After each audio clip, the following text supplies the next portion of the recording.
రాష్ట్ర వ్యాప్తంగా జిల్లా కలెక్టర్ల ముందు పిలుపునివ్వడం జరిగింది. ప్రధానంగా తెలంగాణలో కాంగ్రెస్ అధికారంలోకి వచ్చినాక వేతనాల పెంపుదలలో పీఆర్సీ ప్రకటించడంలో జాప్యం జరుగుతూ ఉంది. వెంటనే పీఆర్సీ ప్రకటించాలి. అందులో మున్సిపల్ కాంట్రాక్ట్ అవుట్సోర్సింగ్ కార్మికులు ఉన్నారు. వీరికి కనీస వేతనంగా 26,000 రూపాయలు ఇవ్వాలి.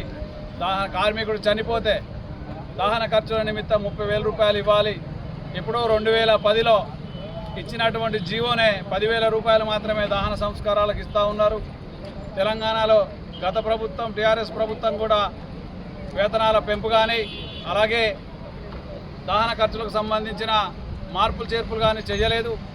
తక్షణమే తెలంగాణలో ఉన్నటువంటి కాంగ్రెస్ ప్రభుత్వం వేతనాలు పెంచాలి, దహన ఖర్చులు పెంచాలి. కార్మికులు ప్రమాదానికి గురైతే మరణిస్తున్నారు, వారికి 25 లక్షల ప్రమాద బీమా చేయించాలి. అలాగే స్థానికంగా ఉండేటువంటి సమస్యలు ఉన్నాయి.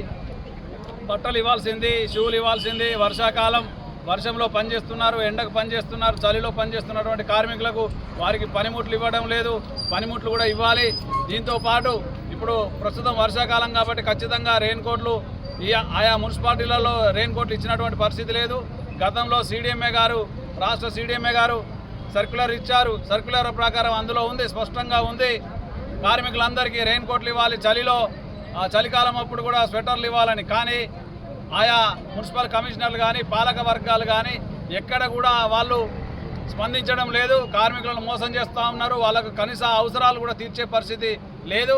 ఈ అవసరాలు తీర్చాలి. రాష్ట్ర ప్రభుత్వ పరిధిలో ఉన్నటువంటి అంశం పీఆర్సీ ప్రకటన చేసి కనీస వేతనంగా 26,000 రూపాయలు ఇవ్వాలి కార్మికులకు అనేది ప్రధాన డిమాండ్ తోటి ఈరోజు రాష్ట్ర వ్యాప్తంగా రేట్లు అమ్ముతా ఉంది. For more videos like this, subscribe Big TV channel.